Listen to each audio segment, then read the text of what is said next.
Folks, this is just a quick video because I want to talk to you about the upcoming presidency Ireland's going to be leading for the EU Council, and I want to talk about the second payment Ireland's after receiving for the RRP.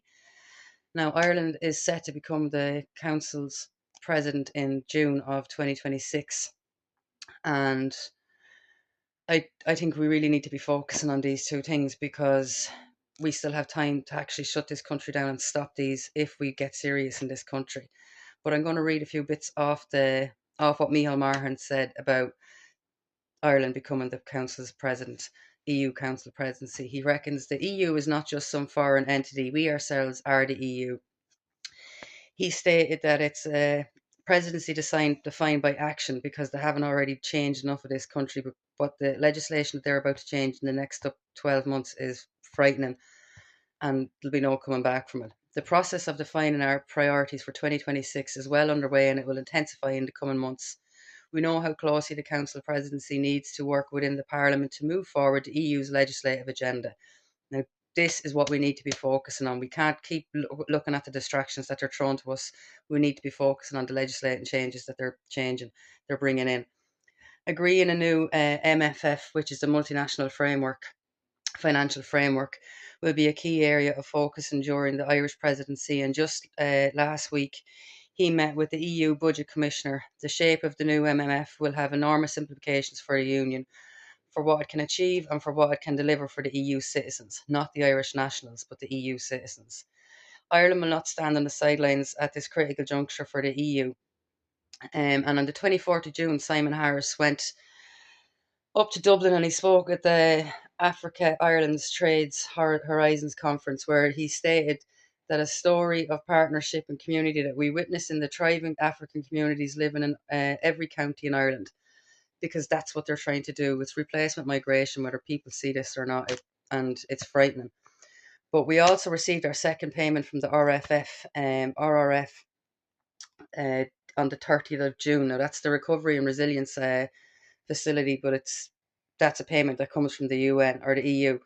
But the Irish taxpayer funds it first. I'll explain it now.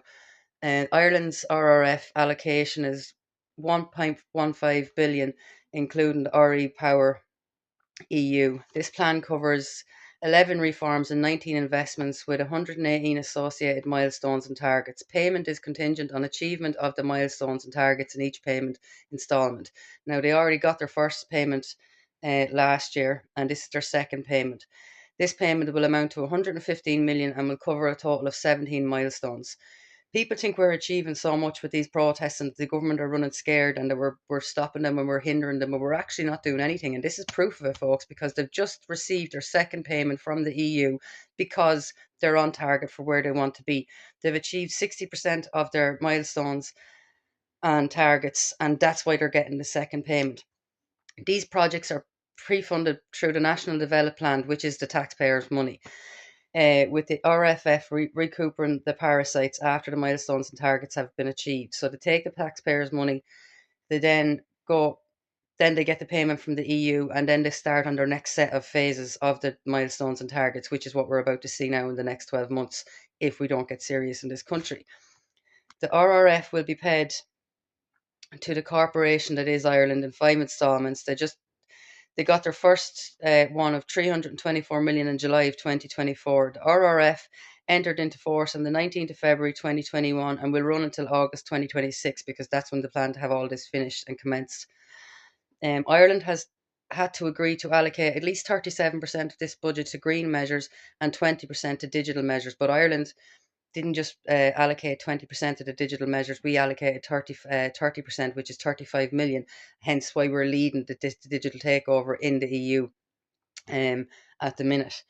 This payment includes a series of reforms in areas including climate action, addressing the digital divide, increasing provision of social and affordable housing, because you will own nothing and you will be happy, reducing regulatory barriers to entrepreneurships, which is the SMEs, and that's just basically giving them more money to follow their guidelines of the digital aspect of it and the go green electricity and all that nonsense. And on carbon taxes, health and pension reform, because the carbon taxes is ridiculous, folks. We have got to get serious. Ireland's on track to submit its third payment, which will be a value of 240 million. So that's 240 million that they're after taking from the Irish taxpayer. And will mark Ireland having completed 60% of its milestones and targets with our national recovery and resilience program. Um, we think we're achieving stuff by making these videos and going viral, but it's actually achieving nothing, folks. If we want to get serious, we have to start going to the doors and informing the people who don't know about any of this.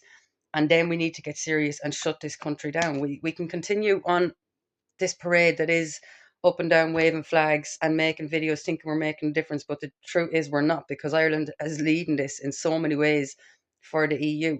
And like, we're not going to stop this if we continue on this path. We have got to get serious and start shutting the country down. We're the ones funding this. They might be getting the money back, but the money they're getting back is being pumped into the next phase of their stages. So it's the Irish taxpayer that's funding this. In the first 3 months alone of this year, they spent nearly $250,000 housing the iPass, but that's all taxpayer money again. So the question is, do we really want to keep funding it? Because if we don't want to keep funding it, it's time to start shutting the country down now and really getting serious, because that's the only way this is going to stop mass non-compliance. Videos, protesting, waving flags, none of it makes a difference. The only way they're going to hear us is when we shut the country down and stop paying the taxes, stop going to work, stop bringing our children to school. We need to shut every one of their establishments down.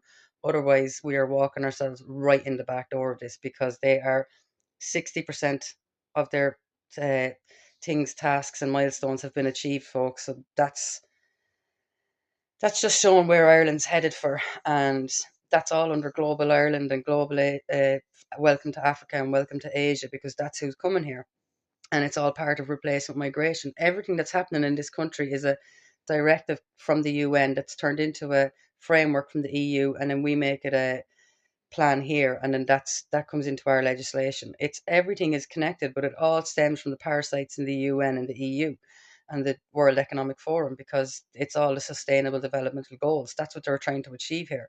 So it really is up to us now, folks, if we want to continue on this, if we want to let them complete the next phase of this, or if we want to get serious and shut the country down. The choice really is ours now at this stage.